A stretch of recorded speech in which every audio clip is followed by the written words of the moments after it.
So first it will move forward 60 very slowly. It moved one can. The mazes. Now it moves backward 30 very slow. And now it turns left 90 and goes forward 90 very slow. It moved the second can.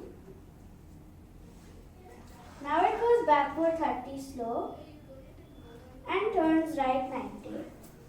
Now it moves forward 100 slow and forward 20 slow.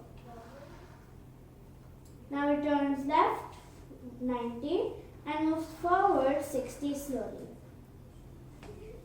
Then it turns left 90 and moves forward 70 very slow.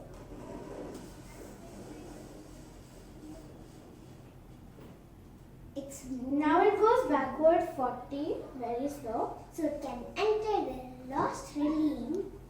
Now it turns left 90 and goes forward 60 slow. Then it turns left 90 and moves forward slow.